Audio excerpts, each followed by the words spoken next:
हांसत्या तोंडान दिता ताचो देव मोग करता. ही उतरां आमी जायते फावटी आयकल्यात. गॉड लव्स अ चियरफूल गिवर. दिवप आनी घेवप सुरवातेक म्हणला ते भाशेन दोनूय आसा. आमच्यान दिवपाक जाता आनी घेवपाक जाता.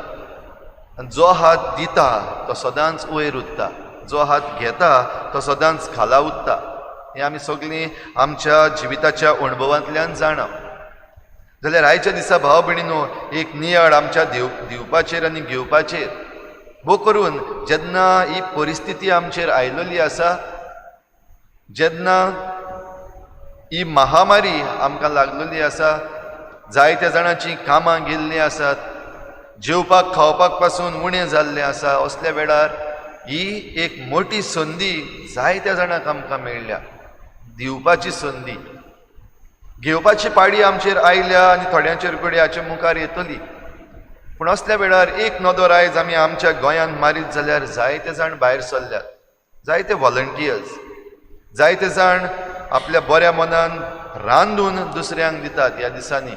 जे कोण भोव करून हॉस्पिटलांनी आसात तांच्यान आपणाचें रांदप करूंक जायना, वो जांची घरचीं हॉस्पिटलान आसात तांकां घरान रांदपाक पासून सारकें मेळना, असल्या पासत मुखार सरलेले बरे देखणार जायते जाण आसात.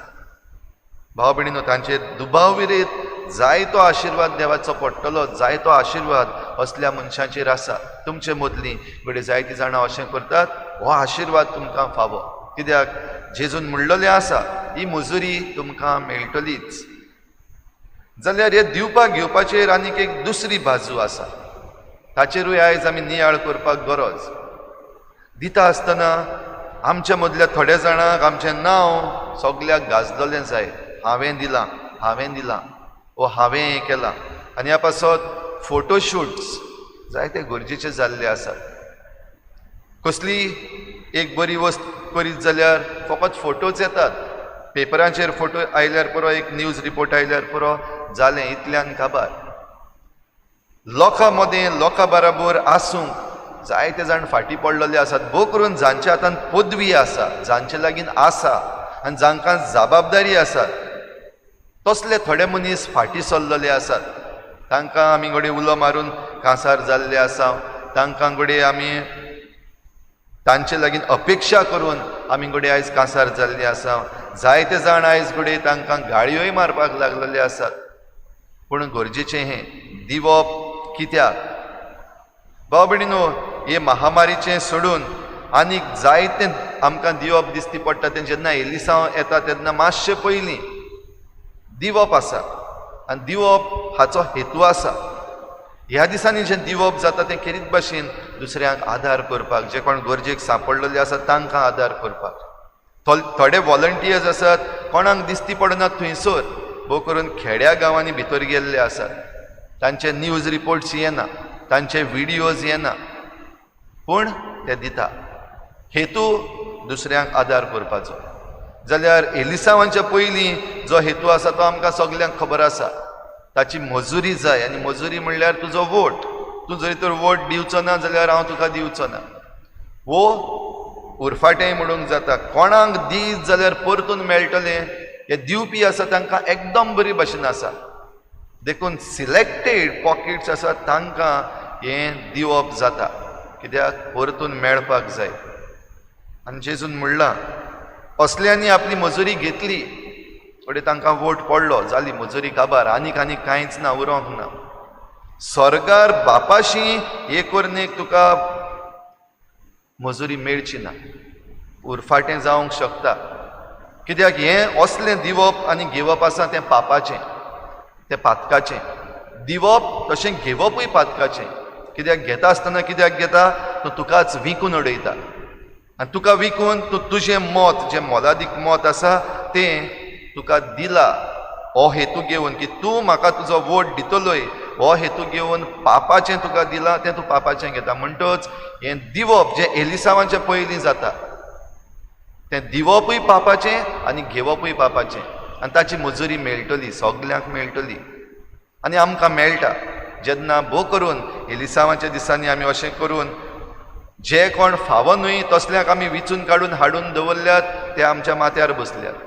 ते आयज आमचें जिवीतूच काबार करतात, ते आमचें दायज काबार करतात, ते आमचें आयज आयकनात. भाव भयणीनो, ही मजुरी पापाच्या घेवपाची आनी पापाच्या दिवपाची. जाल्यार आयज आमी कोणाचो उगडास करूंक गरज, कोणाचेर आयज आमी आमचो फोकस घालपाक गरज? हांसत्या तोंडान दिवपी आसा, जायते जाण आसात. भोव करून जांचे लागीं आसा ते भायर सरल्यात आयज आपल्यो मुठी उक्त्यो करून. जांचे लागीं ना तेय भायर सरल्यात. आनी आसा तें कितें? न्हय फकत दुडवांनी सगलें जायना. आयज एक बऱ्या उतराची गरज आसा, आयज एक सांगाताची गरज आसा, आयज एक फोन कॉलाची गरज आसा, खबर घेवपाक. आयज एक असले आश्वासनाची गरज आसा, एश्युरन्साची, की भियेनाका, तुजे बरोबर आमी आसा, आमी तुजे पासत मागता, तुजे पासत कितेंय करूंक जाय आमी करपाक तयार आसा. आमचे कोवीड केअर टिम्स आसात, जायत्या गांवांनी त्यो आतां स्थापलेल्यो आसात. ह्या टिमींनी जायतीं जाण व्हॉलंटियर्स आसात जीं आपलो वेळ दितात. आनी वेळ एकदम गरजेचो. असलो वेळ जी कोण दितात, असले गूण जी कोण दितात, तांकां ही मजुरी आसा ती आयज ह्या संवसारांत दिसती पडची ना. तांचे फोटो येवचे ना, तांचो प्रचार जावचो ना. पूण स्वर्गीच्या राजान तुवें मजुरी घेतली म्हणजे कितें? मरो पासून रावचें पडलें, स्वर्गार वचत जाल्यार रावचें पडलें. ताची खात्री आमकां कितलीशी आसा वा कितलें तें आमच्यान मानून घेवपाक जाता ती दुसरी गजाल. पूण न्हयच फकत मेल्या उपरांत देव मेळटलो आनी आमकां दितलो, पूण आतां देव आमचे बराबर आसा. जे कोण व्हॉलंटियर्स आसात तांकां पळयात, तांकां कित्याक कोवीड लागना? तांकां देव सांबाळना काय? पावस तांकां लागना काय? जेवण रांदपाक तांचे बळसांतलें वचना काय? वेळ तांचो काबार जायना काय? सगलें जाता. पूण ह्या सगल्यान जी खुशालकाय तांच्या काळजांतल्यान भायर सरता ती व्हडली मजुरी. जे कोण भोव करून खेड्या गांवांनी भितर वचून आदार करतात, जे कोणाक दिसती पडना तांकां मेळून विचारात तांच्या काळजांतली खुशालकाय. म्हणटच ही खुशालकाय देव आमचे भितर घालता. जाल्यार जे कोण आपणाक नामना मेळचे पासत दितात तांकां कितलीय नामना मेळ्ळ्यार पासून ते खुशाल ना, पुरो जायना, आनीक जायशें दिसता. सॅटिस्फायड जावंकूच ना, दादोशी जावं ना. म्हणटच आमचें दिवप आनी घेवप. भाव भयणीनो, न्हयच फकत दुडवाचें, न्हयच फकत जेवणाचें, पूण आमच्या बऱ्या उतराचें, आमचो एक हांसो, एक स्मायल, आमचें एक घोटाय दिवपाचें उतर, आमचो वेळ, हें सगलें दिता आसतना आमचो सॅक्रिफीस जे आयच्या शुभ वर्तमानान जेजून उलयला. तूं उपास करताय तो एक सॅक्रिफीस. कोणा पासत करताय? सगल्यांक दाखोवपाक करताय जाल्यार ताची गरज ना, दोंगी जायनाका. पूण हो तुजो उपास आयज जायत्या जाणांक फारीकपणाची गरज आसा. आयज संवसार काळोखान बुडत आसा. आयज जायते जाण आमचे मदले एक विस्वास सोडपाक लागलेले आसात. The hearts are broken. हें उतर जायते फावटी आयकूंक येता. कोणाची माय मेल्या, कोणाचो पाय मेला, कोणाचो घरचो मेला, कोणाचो ब्रेड विनर आसा तो मेला. काळजां पिंजपाक लागल्या. आनी हे बाबतीन हेर दुसऱ्यो वस्तू आमी ज्यो करता, आयज शिकपाचेर, एड्युकेशनाचेर भर उणो पडलेलो आसा. उमेद येयना शिकपाक, शिकोवपाक. आयज वावर जो आसा, आमच्या संवसारान जो वावर चलता, तो वावर करपाक आयज उमेद येना. करपाक जाय देखून, सांबाळपाक जाय देखून, for the sake of survival आयज आमी जायतीं जाणां काम करता. For the sake of survival आयज आमी जायतीं जाणां शिकयता आनी शिकता.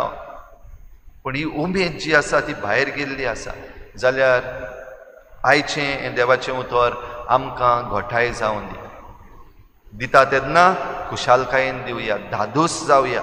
घेता तेन्ना खुशालकायेन घेवया, धादोस जावया. आनी हे भाशेन देवाच्या राजाची आमी फाटलावदारां, देवाचें राज आमी चलून वचपाचें देखून आमचें मागणें, आमचे उपास आनी आमचें धर्मदान देवाक मानता तसलें जावंक हे भेटेन आमी आमकांच हे भेटवणेन घालुया.